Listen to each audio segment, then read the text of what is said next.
हरे राम राम राम हरे हरे हरे कृष्ण कृष्ण कृष्ण हरे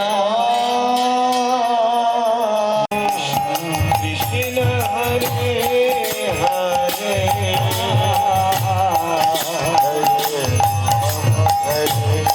राम राम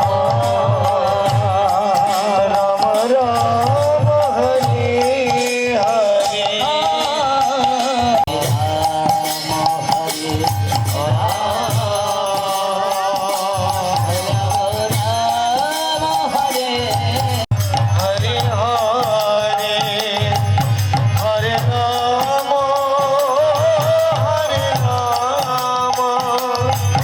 राम राम हरे हरे हरे कृष्ण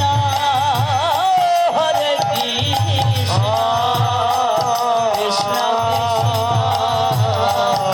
हरे हरे हरे राम हरे हरे हरे कृष्ण कृष्ण कृष्ण हरे हरे हरे राम राम राम हरे हरे हरे कृष्ण कृष्ण कृष्ण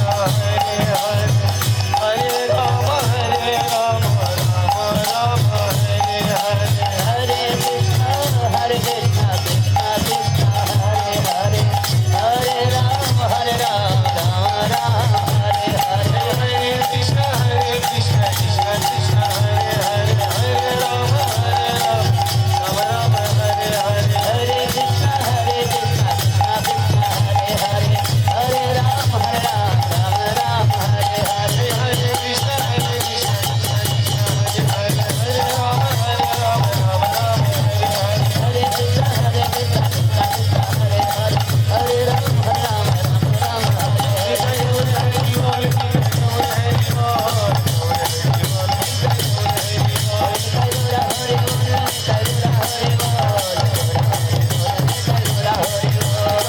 हरे हरे हरे राम हरे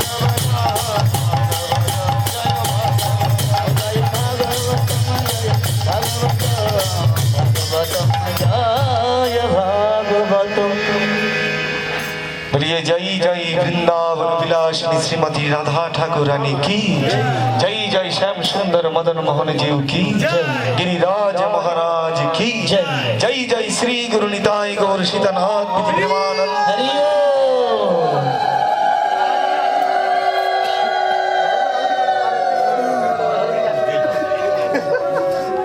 अद्वैत गदाधर शिवासदि जय गौर भक्तवृंद हरे कृष्ण कृष्ण कृष्ण हरे हरे हरे राम राम राम हरे हरे निताई गौर सीतानाथ प्रीति प्रेमानंदे गौर हरि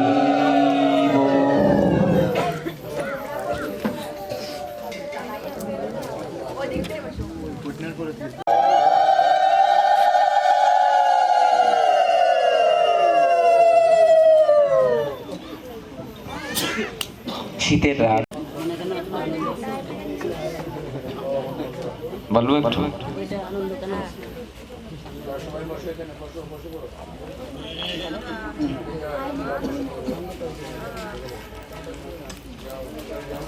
যেহেতু এটা নির্জান তিথি অর্থাৎ বিরহ না এটা বিরহ তিথি তো হ্যাঁ বিরহ তিথি ঠিক আছে হ্যাঁ নীলাচারী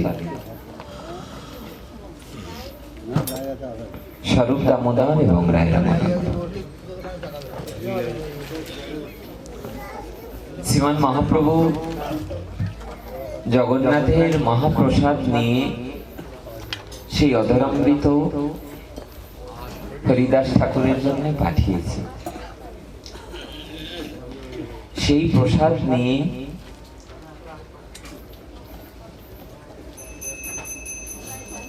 সেবক গোবিন্দ হরিদাস ঠাকুরের সন্নিকটে গিয়েছেন। কবিরাজ কৃষ্ণ গোস্বামী পাদ উনি চৈতন্য চরিতামৃতে পদ লিখেছেন যে একদিন সেবক গোবিন্দ মহাপ্রসাদ লইয়া হরিদাসে দিতে গেলা আনন্দিত হইয়া। দেখে হরিদাস ঠাকুর করিয়াছে স্বয়ং মৃদুমন্দ করিতেছে হরিনাম সংকীর্তন। ঠাকুর উঠে এসো ঠাকুর, মহাপ্রভু তোমার জন্য প্রসাদ পাঠিয়েছে, প্রসাদ পেয়ে আবার জপ করো।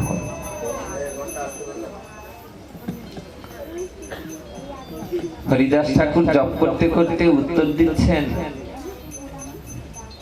আজ লঙ্গি মই, আজ প্রসাদ পাবো না, আজ লঙ্ঘন করব।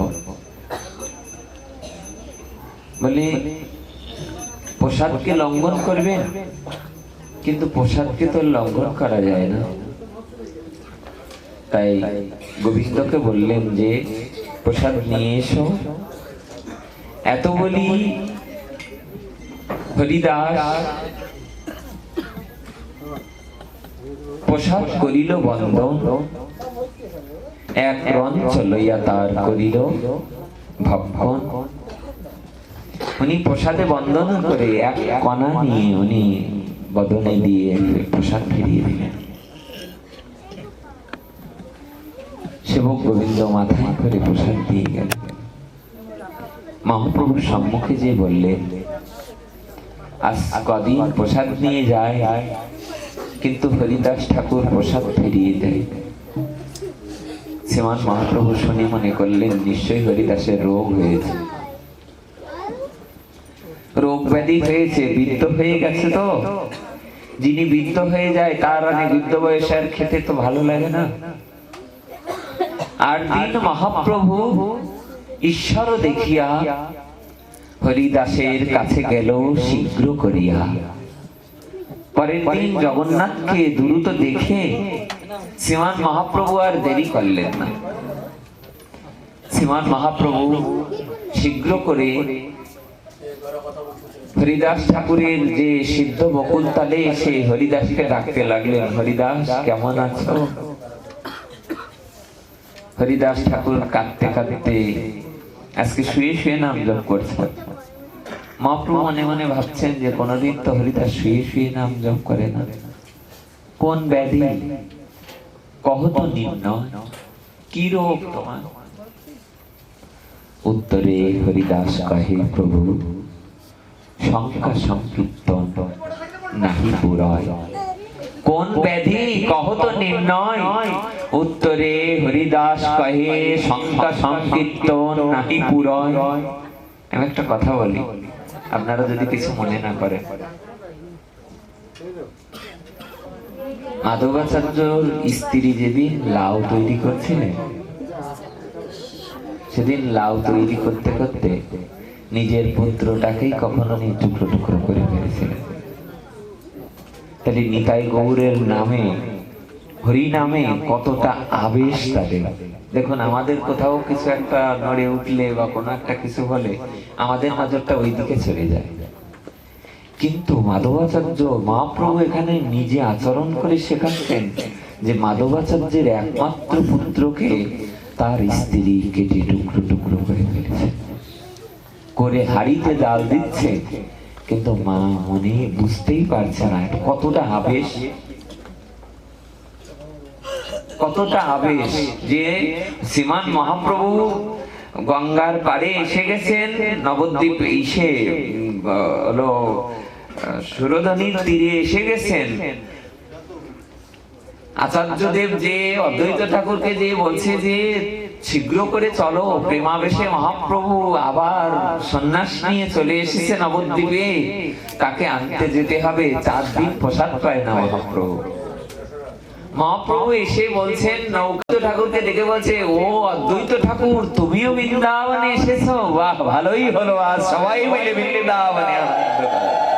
তুমিও বৃন্দাবনে এসেছো, আমিও বৃন্দাবনে। কিন্তু পদকর্তা বলছে যে কই মহাপ্রভু তো নবদ্বীপ রয়েছেন, অদ্বৈত ঠাকুর তো নবদ্বীপেই নৌকা নিয়ে এসেছেন।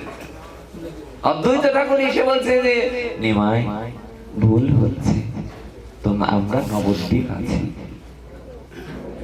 তখন তাকিয়ে দেখে, তাই তো আমার নিজের গ্রাম, নিজের বাড়ি, নিজের অঞ্চল, এই গ্রামে যাদের বাড়ি যদি 10 বছর পরেও তারা আসে, তারা কি চিনতে পারবে না গ্রাম? আজ মহাপ্রভু নবদ্বীপ চিনতে পারছে না, মনে করছে আমি কোথায় আছি চিন্তা হবে। এই জন্য বলি কি, যখন হরি কথা হয় একটু মন দিয়ে শোনা উচিত। প্রসাদ ফিরিয়ে দিলে মহাপ্রভু হাসলেন। এসে মহাপ্রভু বলতে লাগলেন যে কোন ব্যাধি কহ তো নির্ণয়, কি রোগ তোমার? হরিদাস ঠাকুর বলছে আমার জপ সংখ্যা পূর্ণ হচ্ছে না, এটাই আমার রোগ। মহাপ্রভু বলতে লাগলেন বিদ্ধ হইলা, তুমি তো বিদ্ধ হয়ে গেছো। বিদ্ধ হইলা নাম সংখ্যা অল্প করো, সিদ্ধ দেহ সাধনে আগ্রহ কেন ধরো? তুমি যখন বিদ্ধ হয়ে গেছো, এখন আর অত হরিনাম করতে হবে না, তুমি মাত্র 3 বার নাম করলেই তোমার 3 লক্ষ হরিনাম করার ফল তুমি পেয়ে যাবে। এই কথা শোনার সাথে সাথে হরিদাস ঠাকুর নরোত্তম ঠাকুরের যে পদটি অপূর্ব পদ, যে লীলা অমৃত বিনে খাই যদি অনুপানে, তবু ভক্তের দুর্বল জীবন।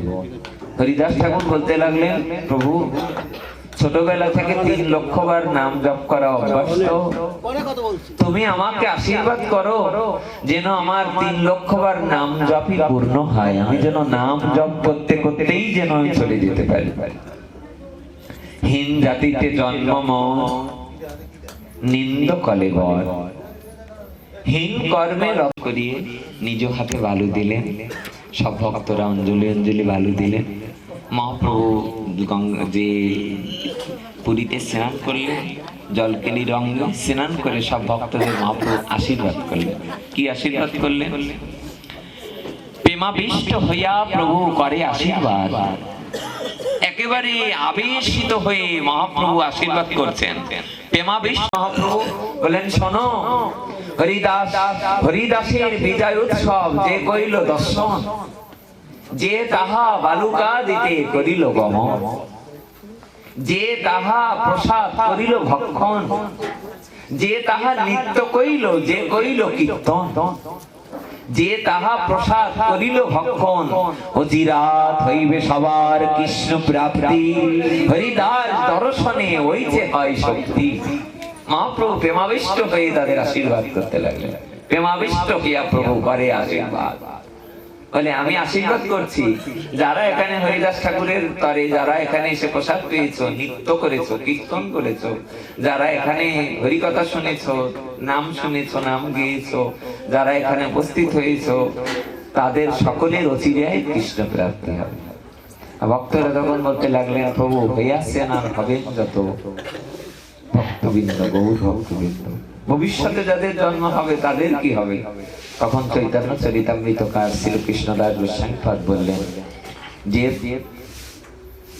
চৈতন্য চরিত এই অমৃতের সিন্ধু, চৈতন্য কথা এটা হলো অমৃতের সিন্ধু। যেমন ক্ষীর সাগর থেকে 1 কলস ক্ষীর উঠেছিল, কয় কলস?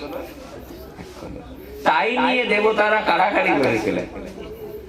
আর এই ভগবানের কথা অর্থাৎ কলিকালে মহাপ্রভুর কথা হলো অমৃতের সিন্ধু। এটা কোনো কলসে আনেন নাই, কোনো পুকুরের জল নয়, কোনো নদীতে নয়, অমৃতের সাগর।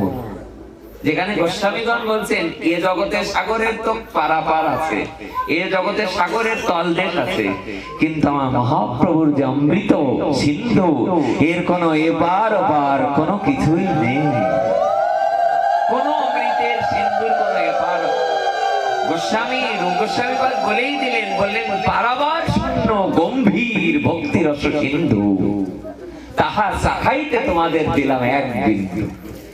স্বয়ং শ্রীকৃষ্ণ ভগবান বলছে তা চেখে দেখার জন্য 1 বিন্দু জগতে দিয়েছি, তা আবার এই অমৃতের সিন্ধু সমান।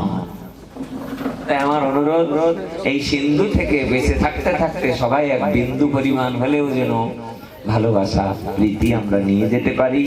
মহাপ্রভু শেষ কথাটি কি বললেন? বললেন এই যে চৈতন্য চরিত এই অমৃতের সিন্ধু কর্ণ মন তৃপ্ত করে যার এক বিন্দু, ভব সিন্ধু তরিবারে আছে যার চিত্ত, শ্রদ্ধা করে শোনো সে চৈতন্য চরিত। ওগো, তোমরা যদি এই সংসার থেকে কেউ পার হয়ে যেতে চাও, তাহলে শ্রদ্ধা করে চৈতন্য কথা শোনো। প্রেম সিন্ধু গড়ায় নিতাই তরঙ্গতায়, করুণার বাতাস চারিদিকে। মহাপ্রভু যে গম্ভীরার মধ্যে প্রবেশ করলেন, শ্রীমান মহাপ্রভুকে সেই বেদে পাটিটা দেয়া হলো।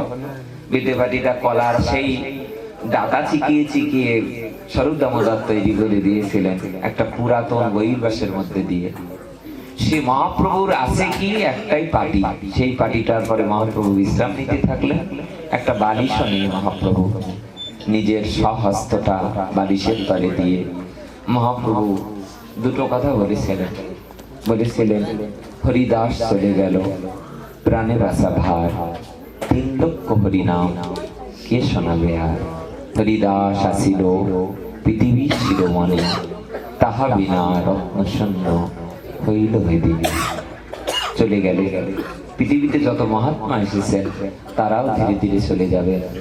এর পরেও আমাদের উচিত, আমরা কালকে এই বাবা গিয়েছিল আমাদের বাড়িতে, এই যে যার গৃহে অনুষ্ঠান, কালকে না পরশুদিন সকালে উনি গিয়েছিলেন। তা উনি আমাকে দিয়ে বলছে, জানেন বহু বছর ধরে বাড়িতে অনুষ্ঠান আদি হয়, গ্রামে অনুষ্ঠান আদি হয়, কিন্তু এবারের মতো আনন্দ আমার কোনোদিন হয়নি। তা আমি বললাম কি যে আনন্দ কেন হচ্ছে? তা বলে আনন্দ হচ্ছে বাড়িতে বাবা আসবে, ওনার কথা বলছেন, আপনারা যাবেন, আমার ইচ্ছা খুব পাঠ হবে, খুব কীর্তন হবে, সবার জন্য প্রসাদের আয়োজন। তার মানে একটা বললাম যে দেখেন আপনার আনন্দ দুটো কারণে। একটা হলো এর আগে যতবার অনুষ্ঠান হয়েছে 2 মাস আগের থেকে কখনো ভেবেছেন যে কত কেজি দুধ নিতে হবে, গুড়ের পায়েস করবেন না চিনির পায়েস করবেন, ভক্তদের কি কি কি প্রসাদ হবে, এরকম চিন্তা করেছেন আগে কোনোদিন? তাহলে না। তাহলে এবার ওই যে ভক্ত সেবা দেওয়ার চিন্তা করছেন তো, এই জন্যে যার হৃদয়ে নিরন্তর ভক্ত সেবার কথা চিন্তা হয়, তার হৃদয় তো বৃন্দাবনের রূপ নিয়ে। যার হৃদয়ে নিরন্তর ভাগবত সেবা, নিরন্তর বৈষ্ণব সেবা, নিরন্তর ভক্তির জন্য চিন্তা হয়, তার হৃদয়ে কামনা বাসনা ঢুকবে কোথায়? তার হৃদয়ে তো আনন্দ প্রাপ্তি হয়। উনি আমাকে দ্বিতীয় কথাটা বললেন যে আচ্ছা, এত দুর্যোগের মধ্যে, এত পৃথিবীর পরিস্থিতি খারাপ হওয়ার মধ্যে, তারপরেও দেখছি মানুষ ভাগবত শুনছে, জপ করছে, একাদশী করছে, এরপরে দামোদর ব্রত পালন করছে, এর কারণ কি? তাই বললাম এর একটাই কারণ। কারণটা হলো এই সত্য যুগ, ত্রেতা যুগ, দাপর যুগে আর কলি যুগ, 4টে যুগ। তো এই 3 যুগে ভগবান যখন পৃথিবীতে এসেছিলেন তখন যুগের শেষে এসেছেন, অর্থাৎ 4,32,000 বছর তো কলির আয়ু। অন্যান্য যুগে এর থেকেও বেশি আয়ু হওয়া সত্ত্বেও ভগবান এসছে সেই যুগের শেষে। আর এই যুগে মহাপ্রভু কলির ভক্তদের কৃপা করার জন্য বললেন, এবার আমি আর কলি যুগের শেষে যাব না, আমি কলি যুগের প্রথম সকালে, প্রথম সন্ধ্যায় যে ভক্তদেরকে কৃপা করব। তাই আপনারা না চাইলেও, আমরা না চাইলেও মহাপ্রভুর করুণায় সারা ওয়ার্ল্ডে এই হরিনাম, হরিকথা, হরিদাসের কৃপায়, নিতাই তাদের কৃপায় সারা পৃথিবীতে আছে যত নগরাদি গ্রাম, সর্বত্র প্রচার হইবে মহাপ্রভুর এই নাম। প্রতি ঘরে ঘরে গিয়া করো এই ভিক্ষা, বলো কৃষ্ণ ভজ কৃষ্ণ, করো কৃষ্ণ শিক্ষা। তার অনুষ্ঠান অনেক অত্যন্তিক মধুর হোক, এবং সে যে উদ্দেশ্যে তার পিতৃ বা তার পরিবারের মঙ্গলার্থে যে শুভ আয়োজন, এর থেকে বড় আয়োজন এই পৃথিবীতে আর কিছু হতে পারে না। কারণ পৃথিবীতে অন্নদান, বস্ত্রদান, এর থেকেও বড় দান হলো হরি কথা দান। তা তিনি যে তার নিজ দুয়ারে ভক্তদের ডেকে এনে যে হরিকথা দানের আয়োজন করেছে, এই দান সার্থক হোক, শুভ হোক। আমি কিঞ্চিত সময়ে হরিকথা বলে যে আমি নিতান্তই বাবার সম্মুখে হরিকথা বলা আমার উচিত হয়নি, তবুও তার সম্মুখে তার আদেশে দুটি কথা বললাম।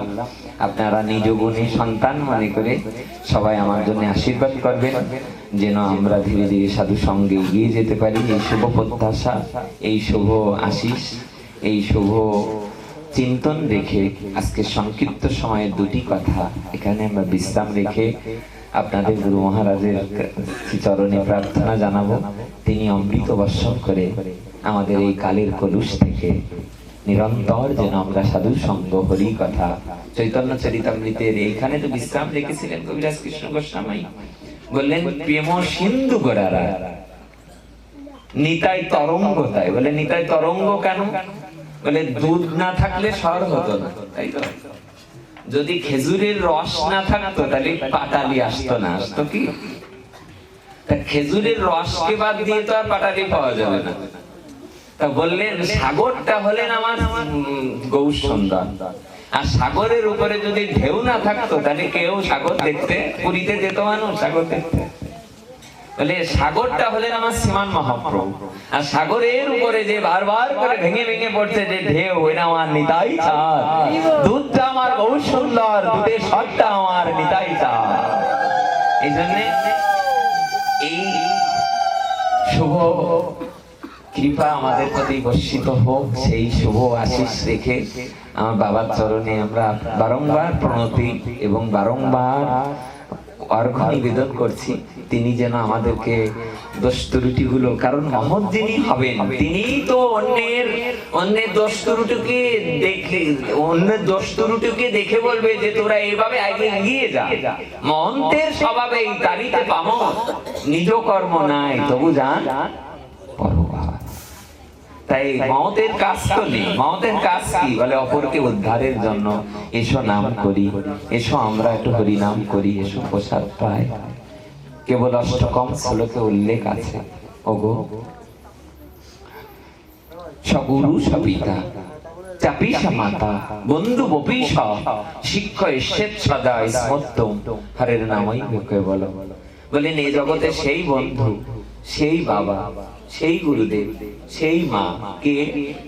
বলে জগতে সেই সগুরু সপিতা, সেই গুরুদেব, সেই বাবা, সেই মা, সেই বন্ধু, যে আমাকে মনে রাখার জন্য বারবার করে বলে তোমরা বদন ভরে হরে কৃষ্ণ কৃষ্ণ কৃষ্ণ হরে হরে, হরে রাম রাম রাম হরে হরে। তোমরা হরি নাম করো, কৃষ্ণ নাম করো, আমরা এই হরি নামে যেন রুচি পাই, এই প্রত্যাশা আমাদের থাকুক। সবাই ভালো থাকুন, সকলে সুস্থ থাকুন, সকলের মঙ্গল হোক, সকলের কল্যাণ হোক। বাবার পাঠ অন্তে আমরা অত্যান্তিক কীর্তন আনন্দ করব। আমাদের দাদা এসছে, আমাদের মৃত্যুঞ্জয় বাবাজি মহারাজ। তা আপনারা আমরা একত্রে, আমার খুব অপরাধ হয়েছে গতদিন আমাদের বেশ পাড়াতে, আমার অত্যন্তিক অপরাধ, আমি দেখিও নি দাদাকে। দাদা আজকে কীর্তন করবে, বাবা আজকে পাঠ করবে, আপনারা সবাই শুনুন, সবাই আনন্দ করুন। আমাদের ভুল হলে আপনারা অবশ্যই আমাদেরকে বকা দিয়ে হোক, জুতো দিয়ে পিটিয়ে হোক, আমাদেরকে শিখিয়ে পড়িয়ে এগিয়ে নিয়ে চলুন, এই প্রত্যাশা রাখি। ভালো থাকুন, সুস্থ থাকুন। জয় জয় নিতাই গৌর সীতানাথ প্রেমানন্দে গৌর। আমার কাছে চরণধুলির ভিক্ষা চাই, আর বলতেছি সবাই একটু নৃত্য করবা, এই একটু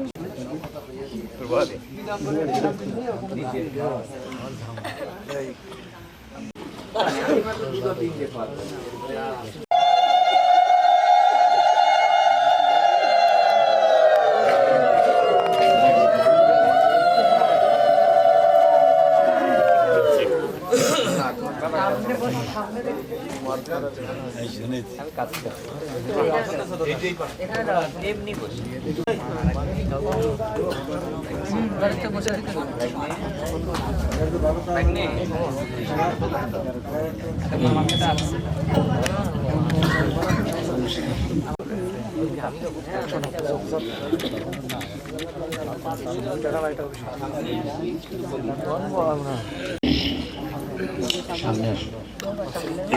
যে কোনো কাজের একটা ল আছে না ও জয় জয় রাধা মাধব রাধা গিরিধারী রাধা বেশি বড় হয়ে যাচ্ছে মনে হয় একটু বড় করে হয়ে যাচ্ছে শীতের বেলা তো একটু আস্তে বড় হয়। জয় জয় সর্ববিঘ্ন বিনাশকারী ভগবান নৃসিংহদেব কি বিধি আত্মার শান্তি কল্যাণার্থে হরিকথা যজ্ঞ কি জয় জয় দীক্ষা অনুসারী মহারাজ কি জয় জয় অনন্ত দাস বাবাজি মহারাজ কি জয় জয় 108 মুরারি দাস মন্ত বাবাজি মহারাজ কি জয় জয় ভক্তি দেবী তুলসী বৃন্দাজি মহারানী কি জয় জয় আজকের আনন্দ কি আনন্দকান্ত ভগবান কি আগত বৈষ্ণব মণ্ডলী কি আগত ব্রাহ্মণ মণ্ডলী কি ভক্ত মণ্ডলী কি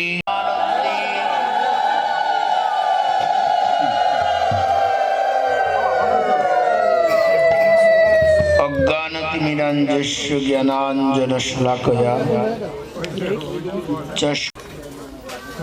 চৈতন্যং শাশ্বতং শান্তং কৃষ্ণায় কৃষ্ণ চৈতন্য নামনে গৌর কৃষ্ণ পঞ্চা শ্রীজি গোপাল ভট্ট দাস রঘুনাথ এই জয় যাহা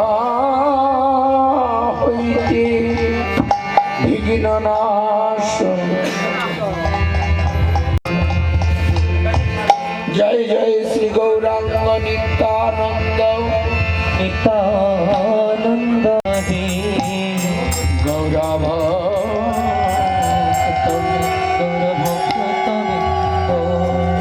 হরে কৃষ্ণ হরে কৃষ্ণ কৃষ্ণ কৃষ্ণ হরে হরে হরে হরে হরে রাম হরে রাম হরে রাম রাম রাম জয় জয় জগন্নাথ সচিরানন্দ জয় জয় জগন্নাথ ত্রিভুবন করে যাহার চরণ বন্দন আর ত্রিভুবন করে যার চরণ গদ পদম ধর লীলা চলে শঙ্খচক্র গদা পদ্ম ধর আর নীলা তলে কমণ্ডল কর আর নদিয়া নগরে দণ্ড মণ্ডল কর আর নদিয়া নগরে দণ্ড কমণ্ডল কর কেহ আর গোলকের বৈভব লীলা করিলা প্রকাশ গোলকের বৈভব লীলা ভব এবে গোড়ায় অবতার শ্রীরাধার ভাবে অনায় অবতার আর শ্রীরাধার ভব এবে গোড়ায় অবতার হরে কৃষ্ণ নাম গো করিলা প্রচার রাম গৌর করিলা প্রচার বাসুদেব সকলে দূর করিয়া আমার যেই গৌর সেই কৃষ্ণ সেই জগন্নাথ